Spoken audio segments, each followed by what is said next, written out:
remember we were on tour with the Lumineers, and, it seemed like things with COVID was at first, it was the beginning of the year, I guess 2020, early 2020, and we were touring in the United States and Canada, and I was living in Denver, Colorado at the time. We were on tour, and things seemed to be like, oh, it's, what is this thing? It's a bad flu, and now it's getting really bad, and it was like very preaching to the choir, what the hell is going on right now, and how bad is it? And then I remember vividly, being like, this is the last show and we're all going home. And we were in Omaha, Nebraska at the time, and we went home back to Denver. And it became apparent very quickly that we were going to be home not for weeks, but for months and maybe even longer. And it was very scary and very jarring, to say the least.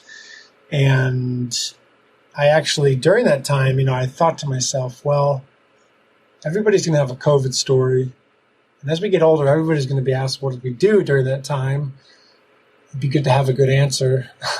I spent a lot of time working on this album, Piano.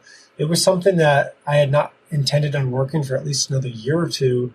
But we were home in Denver, and my wife, Francesca, was like, why don't you record that now? We have a piano, you have some microphones. And I was like, no, I want to do it in a real studio. I don't want to do it in my house. I don't want to make a COVID record. These songs, these piano ideas I've been sitting on for the better part of a decade. I want to do them right, and I want to do it in a cool way. So there was actually a studio I called in the Denver area. And when I called them, it was very apparent, like, this might not be the highest COVID protocol. So maybe I should do it in my house. And I had to, I was missing a few pieces of key equipment. So I had to order stuff.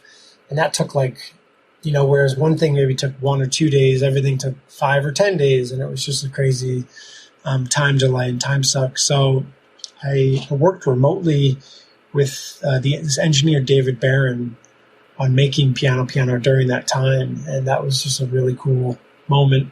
When that got finished, at the end, probably fall of that year, I moved to Italy, and now I'm going on 3 years from that time. And I became an Italian citizen this year, and I'm here with my wife and our 2 young kids, and we're really happy. As I found out that we were going to do this, I was going through and looking for some interviews that you had done, relatively contemporary ones, and then I landed on the Tiny Desk performance that you did. I don't know how long it takes for them to upload those things, but the date on that video was February 29th, 2020. Yeah. Yeah, I mean, we were doing stuff, right? And it was like we were doing stuff until it became, a problem. Again, it was really hard to know. We were also, we're changing different state to state. We were in Canada at one point, and so, we were doing that Tiny Desk session, which was, by the way, really cool to finally have done that. It was something that we wanted to do for a long time. To do that Tiny Desk session with the Lumineers was incredible. But, getting sent home, it was just like, whoa, this is happening. So the piano record as a concept predates all of this? Yeah, I mean, I would say that probably, some of the ideas go back 10 or 12 years. I mean, and they're just, there's voice memos. I have a lot of voice memos, record keeping, and I have a good memory about, to an extent, about what I've used and then what's still left to be used. And, so all these ideas, they just work really well on a piano, I feel, and they wouldn't work with, a traditional band of somebody singing, and they'd have maybe too much information also at the times where there's just a lot of melody, or it just really works on piano. So a lot of this cinema stuff, it was almost like piano almost represented like a soundtrack of a movie that was never made, songs from film that hadn't been made yet. And that was sort of the ethos. It was like I think I wrote down 4 different points as like a mission statement before I started recording in Denver. And it was, the first one was don't use too many strings.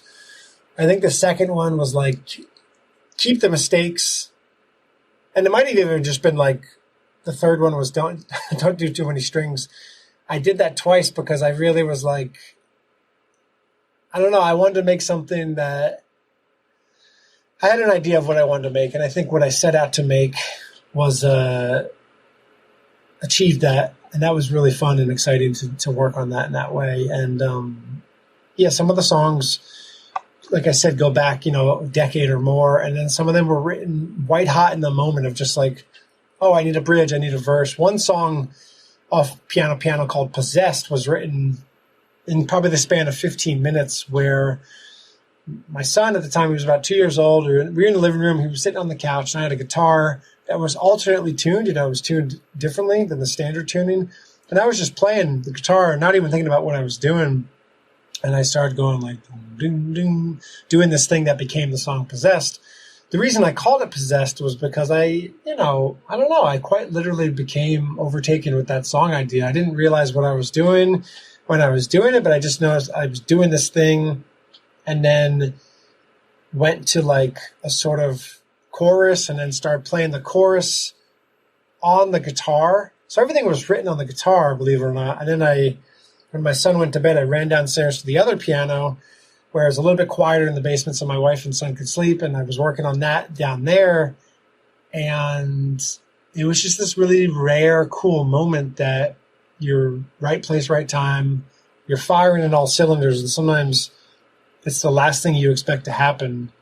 I read this quote, I think, I don't know who said it, if it was like Steven Spielberg about making movies. Whoever it was, it's a very accomplished, like world-renowned storyteller, director, whatever, writer. And I think they basically had said, if you set out to make the movie you intended to make, then you failed somewhere along the way. And I really loved that because I took it to mean, you have an idea of what you want to do creatively. And if you just do that exactly the way you envisioned it, it probably means somewhere along the way you didn't allow yourself to take risks. You didn't allow yourself to bend and to submit to the task at hand. And I think that was really cool. That song came out of nowhere.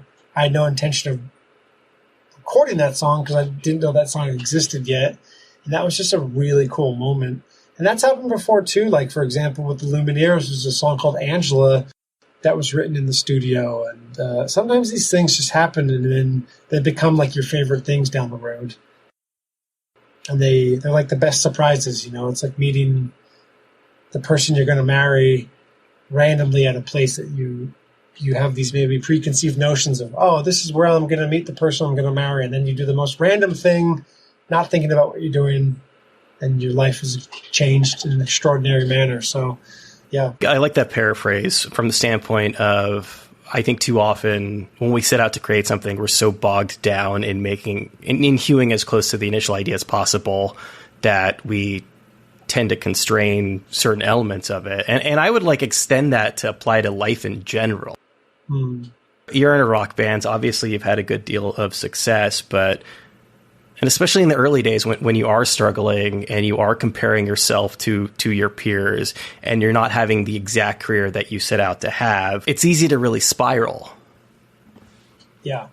Yeah. Big time. In the early days, I know obviously it took the bands a while to, I think it's that sort of classic code of it takes 10 years to have overnight success.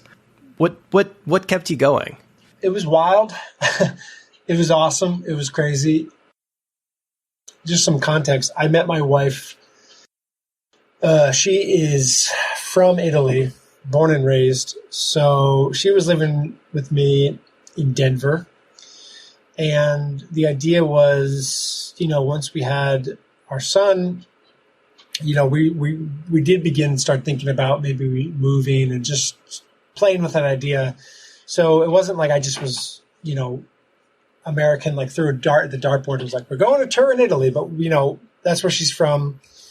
And I knew I was moving into like a built-in community. You know, her parents live here. A lot of her friends live here. She knows the city really well. So that was something that was really cool for me too, because in Denver, I made a lot of friends, had a lot of friends.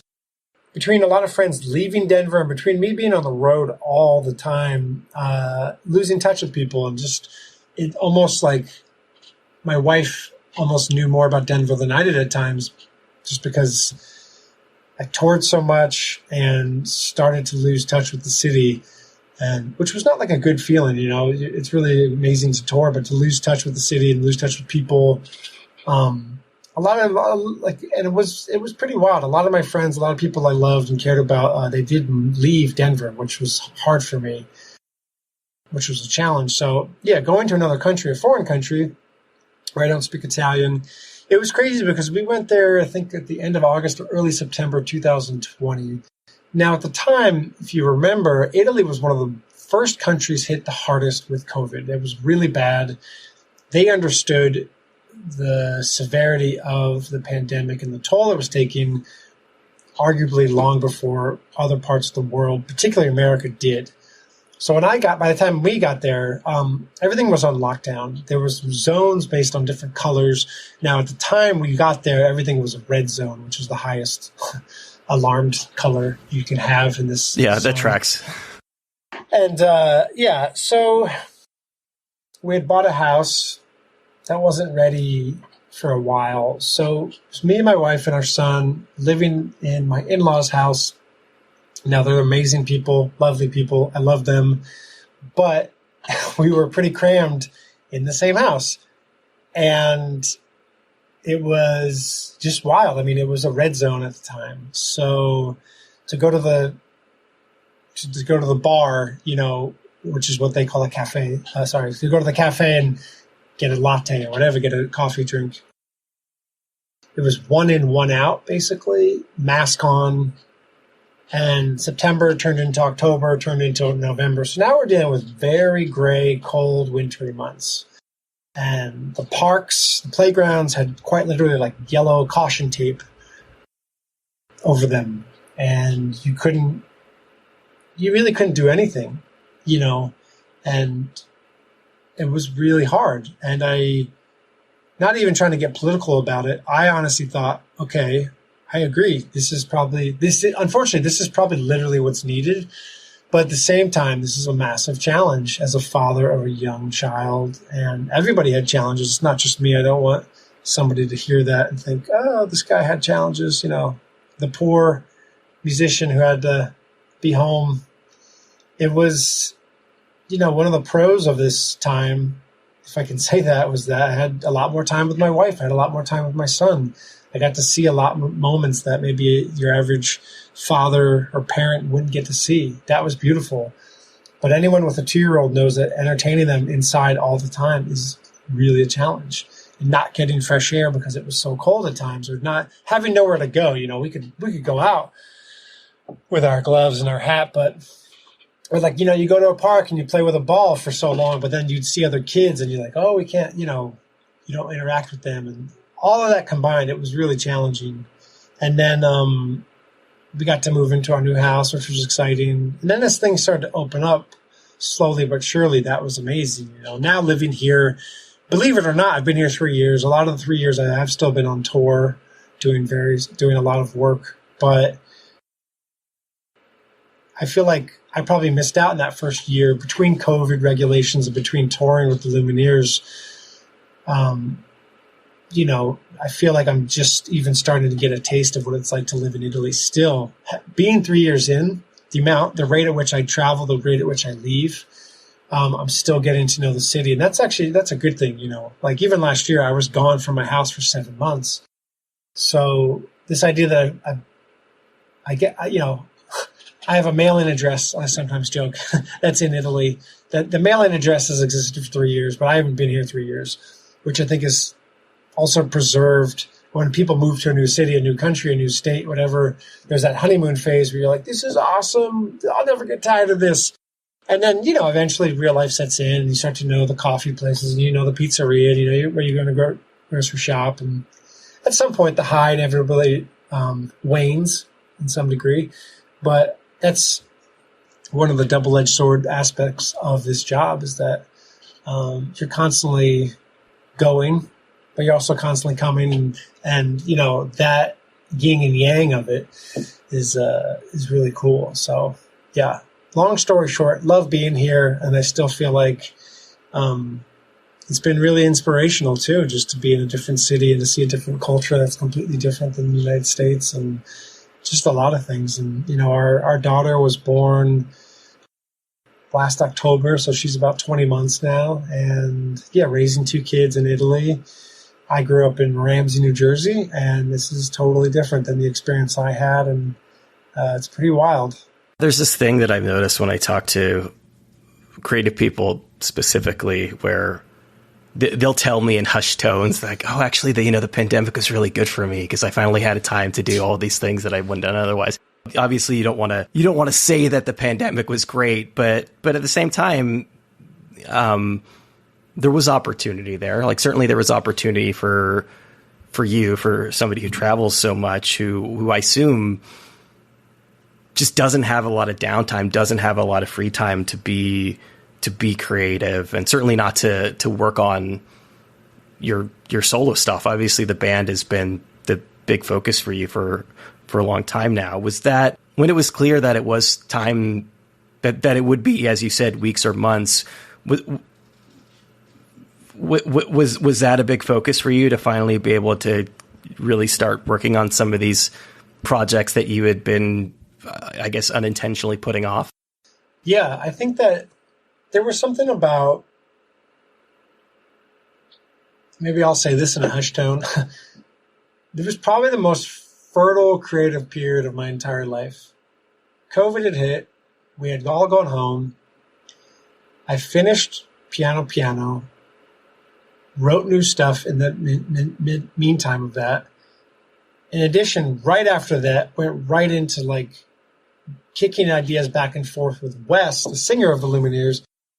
And just like, I think because I had just worked so much on one project that wasn't the Lumineers, I was able to go into album 4 called Brightside with Wes in a way that I felt really like clear and awake and active and not burnt out, because I just worked on something completely different. So yes, I was going from one musical project to a different musical project, but it was completely different musical projects, obviously. And that was really, I think, beneficial for me to do that and then to go into the Lumineers writing with him. I felt really like awake and clear and focused. And it was really great, and allowed me, I think, to just be, if not even more present for the Lumineers. Just, I don't know, there was something about it where I had this awakening, these fresh legs, fresh set. It was really hard to start piano.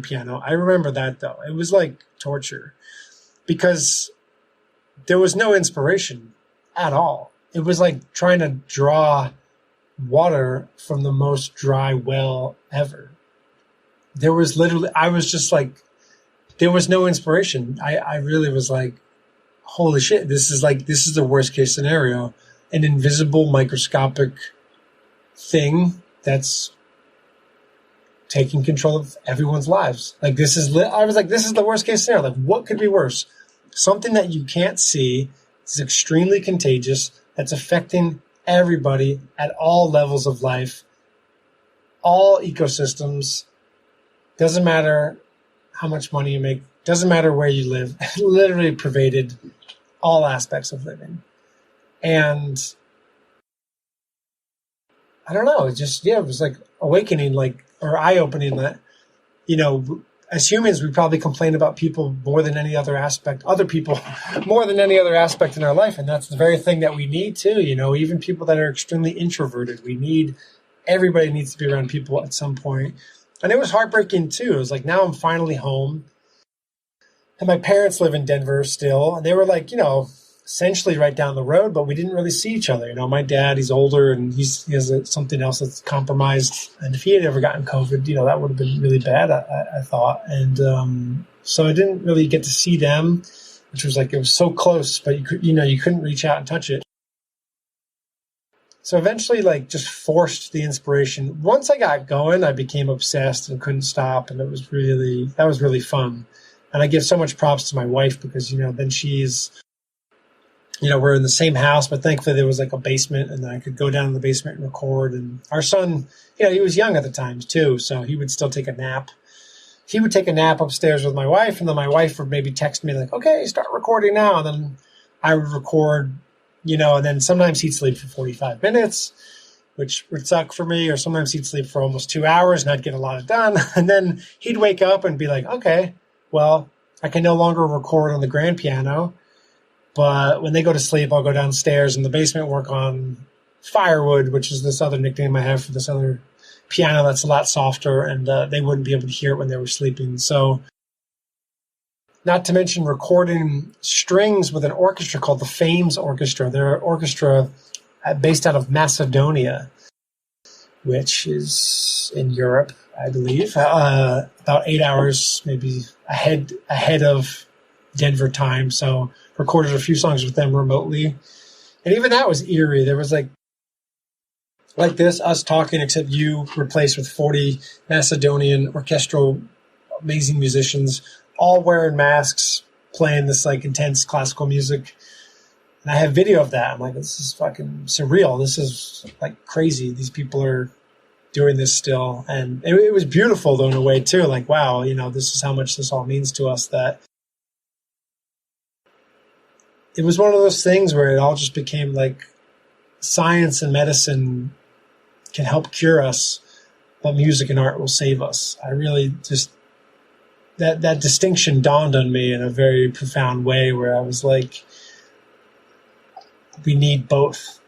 We need people to be looking out for us to keep us safe, but like just not getting sick is not a life.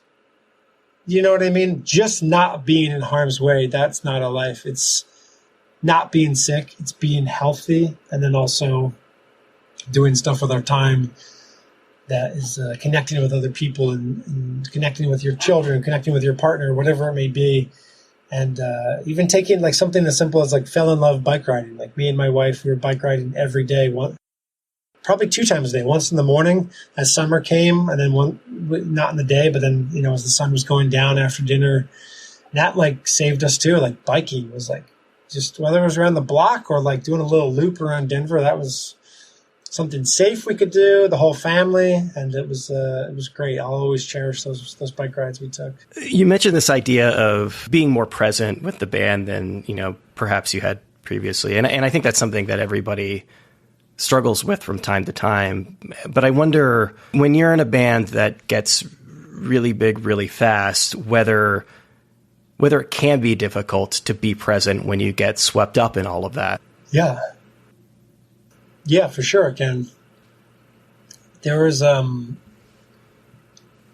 just saw an interview with Michael Richards from Seinfeld, who talked about, he was on Jerry Seinfeld's show, Comedians in Cars. Yeah, and he said something that I thought was really honest. He said, when I was on the show, I wish I had enjoyed myself more. But I was so preoccupied with getting it right, doing like, just being there, and almost like being so present that trying to get it right so much that not taking time to appreciate it. I don't know if that necessarily encapsulates the way I experienced it, but it was like, there were moments where like I wish I had enjoyed it more, but I don't know with my personality if I could have enjoyed it more. I'm probably a little bit more akin to like George Costanza, the character from Seinfeld, where, him and Jerry, they get a pilot finally, and then George's worst nightmare is that he's going to die because the universe will not allow him to be successful. Somewhere in that joke, there is some realism, I think, within all of us. Like, this is too good to be true. This can't be happening. It all started when like I left. I was working at a Japanese sushi restaurant called the Sushi Den in Denver. And I left there. One time for like a month. I went on tour, came back, and then I'd go on tour, and then I'd come back. And then there was this moment where I was like, I remember talking to the manager, Takuma. I was like, I'm not coming back. Bye. I love you guys. Thank you so much for the opportunity, truly, but I'm not coming back.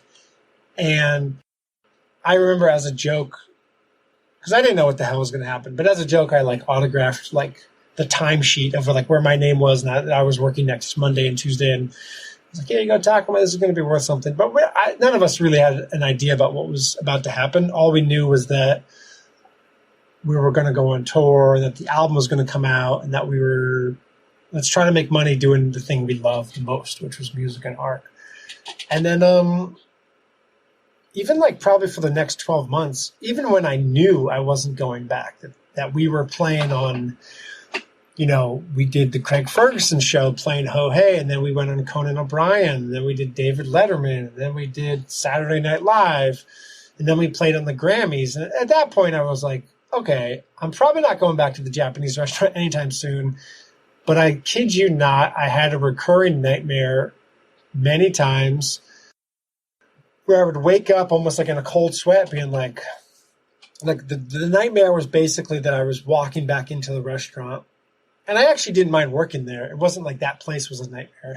It was just that, oh no, something had happened with the band that I was going back to this job. And it makes sense. I mean, my father did a really great job of instilling the value of $1 and instilling like, even before I moved to Denver from Ramsey, New Jersey, it was like, okay, well, you're going to make this amount of money before you go there because you're going to try to become a musician. I'm not, I want to help you stack the deck. And I worked as a bar back and as a busboy at a restaurant in Ramsey just to make a little bit of extra cash before taking the plunge going out to Denver.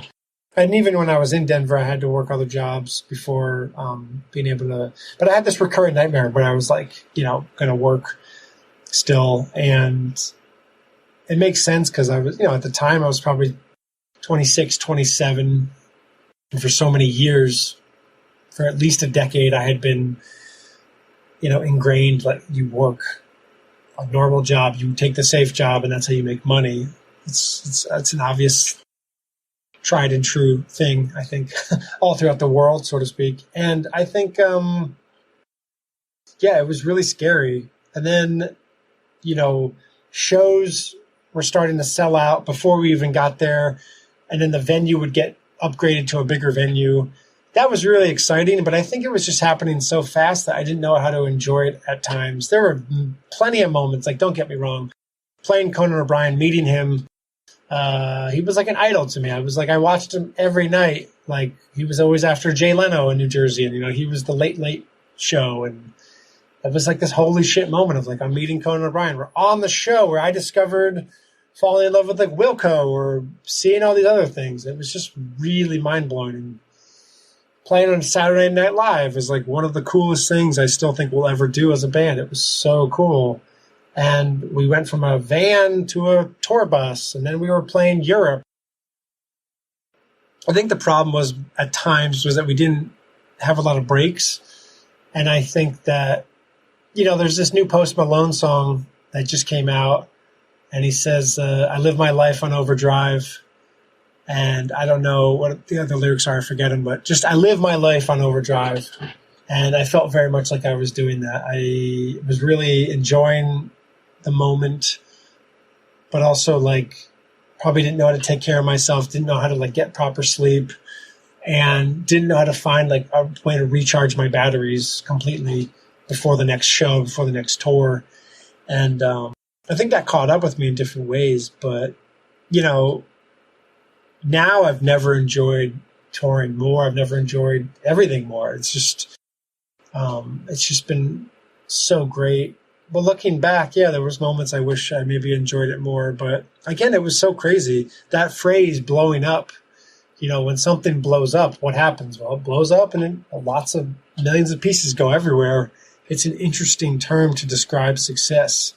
It's probably the most appropriate, though, because, with sudden success or sudden fame or sudden whatever, categorically it was a big change, no matter how you slice it. And it was just a big change for all of us within the band. It changed everything quickly. And, somewhere along the way, we all managed to figure out how to deal with it and how to appreciate it and how to, for me, the most important thing though was always, it wasn't playing the Grammys. It wasn't being on the cover of Rolling Stone or whatever. It wasn't money. It was writing songs and then continuing to write songs. How do we reinvest our time and our energy and our love from one success into the next success? And something that really stuck with me, got to meet this guy named Paul Smith. He's a big fashion designer. And I would say I'm blessed enough to call him a friend at this point. And he's just a very insightful person. He's been through it all. And he told us one time, he said, listen, at some point in your career, at some point, stop looking up, stop looking ahead, start to make decisions laterally. Laterally, look where you're at.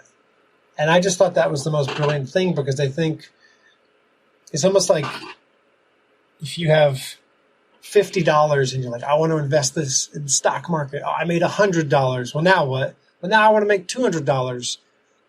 At some point, you're like, I have enough. Let's go have a really nice dinner and enjoy this money, because that's the point of life.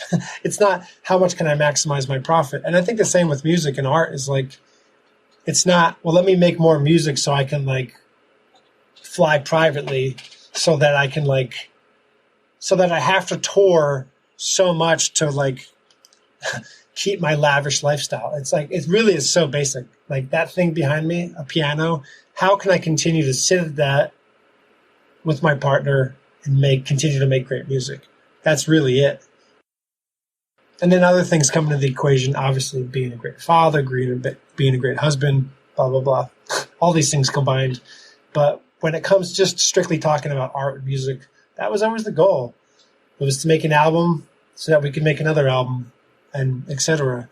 So there are so many stories out there of people, changing directions or not being able to sort of like capitalize on that success. And when you're in this band, when you do have the momentum behind you, you do want to keep that going for as long as possible. But maybe one of the side effects of that is that you don't get the time to work on these other projects, these side things that you're doing now, because it took you a long time to get there. I mean, you've got this new ambient record, and the solo piano record only came out a couple of years ago. So you were very focused on the Lumineers for most of that time. I think too, it comes with age. It comes with, as soon as you have kids, you try to become a master of time management. That's so important. Your whole life changes, obviously. And especially having 2 kids, your life changes double, and it gets really crazy. And if you have more than 2 kids, then, props to you. I don't know how you could ever do that. Go with God. Yeah. I think that, just to even give you an idea, like I just put out this record with Taylor Deupree, which I'm so proud of. That just came out. And then I just finished 6 weeks of tour in Europe with the Lumineers, like literally like 2 weeks ago. 6 days ago, I literally just did 4 concerts around Italy with my piano project. And I'm leaving again for another concert in Italy in 2 days. And I'm leaving for a 6-week Lumineers tour in 2 weeks. Managing all these things 10 years ago, 5 years ago even, it would have been impossible. I think I've just gotten really good at like understanding when to pull the trigger on projects and when to be like, no, there's no way I can do that. I know that about myself. I just won't have time, and I only want to work on projects when I can do it full-blown, full-court press. And if I can't, I don't want to do the project. I hate that idea of not being able to be fully immersed in the project, so only taking on projects that I can handle. And yeah, so even touring with this piano project has been amazing, and being able to chip away at the second album of Piano, and, being really proud of this Taylor Deupree record, and looking forward to working on album 5 with the Lumineers. All these things, it's been really rewarding, like so rewarding. The Taylor Deupree album is interesting for a number of reasons. Ambient music has been really important to me during the pandemic. There's something about it. I was going through some health issues and depression from that, and the pandemic, I think everybody was struggling with that to a certain extent. There was something about when I got to points when I couldn't listen to music with lyrics, there was something about ambient that I really connected with. in a meaningful way. And I don't know, maybe it relates to this idea of being present. Maybe it's meditative. You know, I know that you did some work with the Calm app, Mm-hmm. but there's something about this music that is ostensibly, for a lot of people, background music that somehow really pulls me into the moment. I feel like that's what instrumental music does to me, is that I equate it with good examples. When you read Harry Potter books, you have an idea in your head of what Harry Potter looks like. And at this point, it's probably Daniel Radcliffe, because the movies were so popular. But before the movies come out, you take a book like Harry Potter, and you have like, this is what Harry looks like, this is what Hermione might look like, blah, blah, blah. And then when you see the movie's like, this is what they look like, because these are the actors and actresses we hired to be these characters.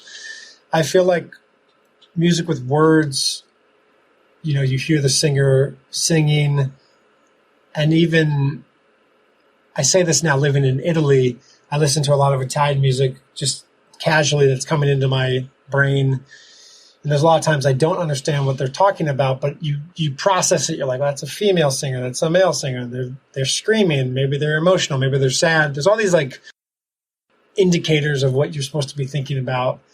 And that's the amazing thing about songs with words, is that you can hear like a one lyric and it can just tear you open and break your heart, because you think about your child, or you think about somebody you lost, or you think about a great day, you think about a sad day because of a specific set of words. The amazing thing about instrumental music is that I think the only music that people like when it comes to instrumental music is that there's a specific tone or timbre or some sort of emotion that gets unlocked within that person, and then it almost becomes like the selfish endeavor, similar to music with words, but really on like that times 10.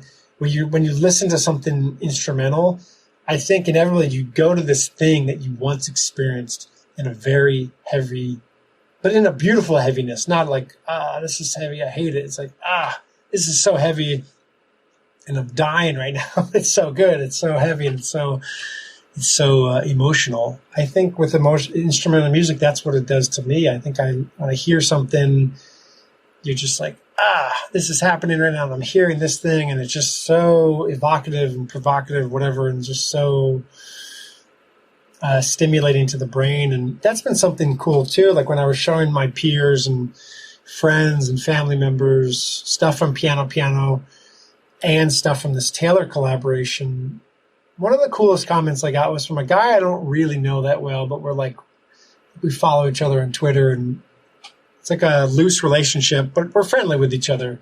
And I respect what he does, and he respects what I do.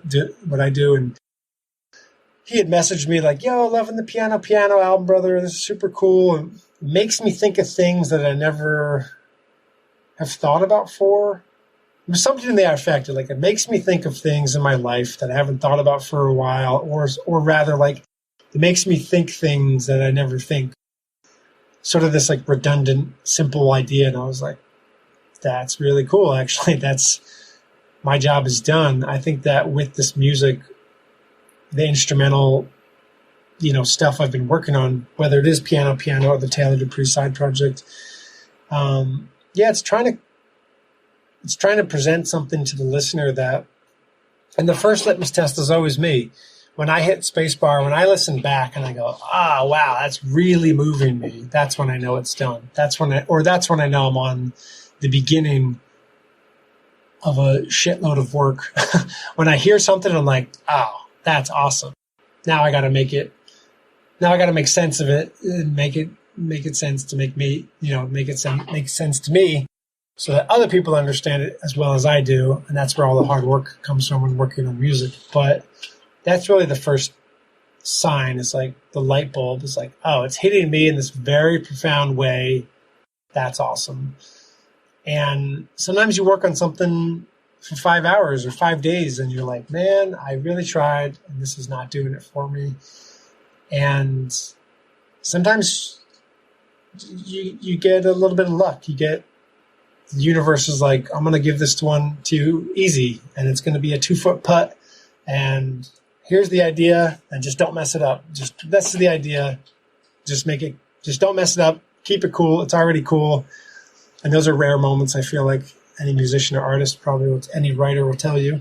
At least for me, I have to work extremely hard to make anything cool. I think it's never easy, and it never comes quickly. So, but that's the process for me. Between those two poles, where did this Taylor Deupree project fit? Because it strikes me that it started off as something extremely different than what it ended up being. Yeah, so it was really cool. Like, Taylor, I love his record, Northern. I fell in love with it years ago when it came out, which I think was 2006, if I'm not mistaken. And over the years, we had kind of become like, we had talked to each other a little bit, never met each other, but just talked friendly, and I think mutual admirers of each other's projects. And then he hit me up and was like, would you be interested in sort of covering my album Northern? I want to do like a re-release of it, but maybe like a 15-year re-release, something like some sort of marking of an anniversary. And because of Piano, he heard all the piano I was doing. And I said, listen, let me think about that. I think it's a cool idea. And I started listening to it. I was playing it in my house in Denver, and I got on a grand piano, and I started playing piano ideas against his original album. And after like 45 seconds, even 30 seconds, I was like, wow, this is cool. And I stopped myself because I didn't want to like beat it to death. I didn't want to suffocate it like I do sometimes with ideas. I wanted it to stay fresh and exciting and playful like a child. I wanted to preserve that. To be clear, in that early iteration, you were playing along with the music. You weren't trying to replicate it. I literally put on Spotify over the speakers above my piano at home in Denver and started playing my piano against the Spotify recording, and was like, this is going to be fun. And really, like, this is going to be cool. It was like you collaborating with a piece of music. Yeah, already. Emailed him back. Long story short, he didn't get back to me for at least a month. And I was like, I guess he didn't like my ideas. And then he sort of was like, hey, did you get my email? And I was like, no, like, did you get my email? And he's like, oh, no, it went to spam or trash. So I guess my response, for some reason went to his spam or trash. So the project almost died. Thankfully, he hit me back. So I didn't know that, obviously. I was waiting for his response. So that was kind of a funny tidbit about this collaboration. And then we started. The way we literally worked on the album was this. I said, send me all of the final recordings, the ones that are out on, Spotify and wherever else.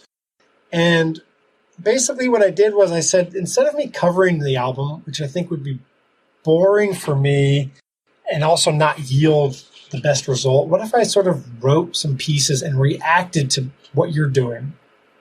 That's, that is sort of specific but also vague at the same time. So I said, listen, let's just do like a Zoom call. And then there's this program called Audio Movers, which is like lossless audio quality. It's insane with 0.1 second latency. So it's very real time. It's amazing. And I would play his song in Pro Tools, and then I would perform on a piano. And this was all in Denver. And I would play an idea for the whole song. And I remember one of the first takes I did, he was like, wow, that just gave me goosebumps. And I was like, hell yeah, me too. That was really cool, I thought. And I would do maybe 3 or 4 full passes of the songs. People that don't know the record, the original record, Northern by Taylor Deupree, every song is, I think, at least 6 minutes. There's one song maybe over 10 minutes. They're all very long songs. I would call them long. Not bad, though. That's not a bad thing. They're long, but they need to be long for his storytelling and his DNA. They're beautiful. Like, length literally doesn't matter. They're amazing bodies of work. And so I would do 3 or 4, full passes. And then maybe he would say, hey, I feel like this part is getting a little bit busy. Can you do something simple? Or, hey, I like this idea. And then we would focus in on maybe like this section, this section, this section. And then typically I'd always do at least one pass of like, let me try a bunch of stuff, throw some stuff at the wall. None of this is probably going to work. It's probably all going to be bad. And then, 9 times out of 10, there's always like something kind of cool or usable in that chaotic mess. The best part about this project for me was that I was able to just give all that piano to Taylor and he sifted through. So I was able to just kind of be like this child where I brought all the ideas to the table. I wasn't just like blacking out playing stuff. I had 2 or 3 preconceived notions of what I wanted to do on every song. But then again, the best part of every song was the surprise. Maybe I'd send, maybe I would do like arbitrarily section A, B, and C, and then just be like, sift through it. Good luck, have fun. And then maybe like 2 months later, he sent me, and maybe he did it in like B, C, A, and also changed B. And, and I was like, wow, what a cool, or he would take like piano ideas that I didn't ever expect to put on top of each other. And I would just be like, whoa, that's so cool. I never would have done that. That's the best part about working with somebody else in a good collaboration, is that you take an idea that you think is really cool or just even good, but good enough to send to somebody, and then they take it and make it better. That's the best ever. Like when that happens, it's the best. It's such a high, and that's just literally the best. And that happened a lot with this album. I think I'd like to think vice versa too, but there's just a lot with, I'd send something to Taylor and then he'd do it. I'd be like, oh wow, that's really cool. But since the project was so dense and there were so many layers and it wasn't like your traditional verse, chorus, bridge, big chorus, outro, I would have to get the entire session from him on Pro Tools and work on it remotely.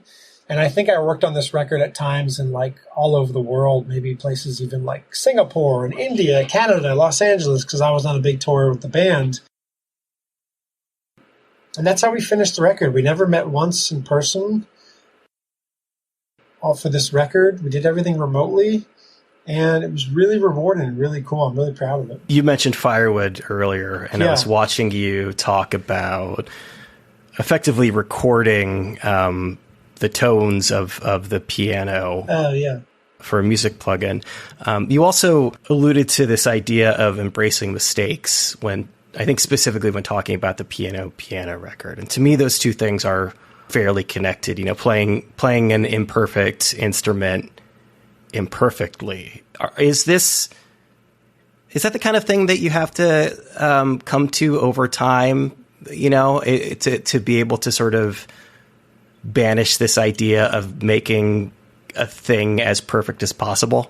I think this is what happens. I think that it's almost like, even right now, I'm trying to find a way to say something eloquent and succinct. And when you're not thinking about something and you're just on a roll, you're just riffing, you'll say something succinct and cool. It just makes sense. And when you're trying to do something succinct, it probably won't work as well. And that's one way to look at it. Another way to look at it is like something called demoitis. And that's something where a lot of musicians will deal with that. And I think I was very afflicted by demoitis on the first 2 Lumineers records, the self-titled debut, and then Cleopatra, the album. Songs like Ophelia and songs like Sleep on the Floor and songs like Cleopatra, we would do things in the studio just like without thinking about it, whether it's a drum beat, a piano thing, maybe vocally something Wes did, melodically something Wes did.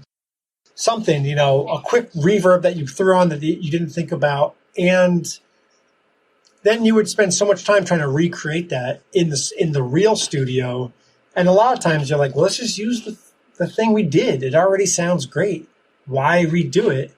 It's almost like, oh, I love that painting, but let me redo it. It's like, well, no, you love that painting. I think especially with piano performances, though, I can tell when I'm listening to something I'm doing back, where I can tell I'm anxious or trying to accomplish something. And, sometimes you're doing something and your right hand has a mind of its own and it starts to do a different melody. And I can't tell you how many times when working on piano, or even Lumineers stuff or whatever project I'm working on, where I'm listening back to a piano, something I did, where I'm just like, who cares? It's a quick demo. I got to record this real quick before I forget the idea. And I'm like working with other people who have better ears, other musicians, where I'm like, I need help. What did I play? Because this is so cool and it just feels so nice and I don't know how to redo it. And that happens a lot of times, honestly, with me. I feel like where I do something where I'm not thinking about it and I fall in love with it. And then when you're thinking about it and you're like, the mics are set up, you have your coffee and you hear the click, doop, doop, doop, doop. And then your mind kind of goes blank. It's trying to get to that place of, it's not literally keeping the mistakes. Sometimes it is, but it's not try to perform bad and play wrong notes. It's not literally that, but it is like go into it with, I know what I want to do 75, maybe to 90%. And that hold that notion, harking back to what we said before about go into the recording with an idea of what you want to lay down, what you want to immortalize, but know that like something's going to happen in the recording that's not going to be scripted. Just make sure that you are open and willing enough to recognize that one thing that happened that wasn't meant to happen is probably going to be the coolest thing for someone else listening. So trying to make sure that you're in that receptive space so that when that one thing does happen, that very well may be like your favorite aspect of that record or that song down the road.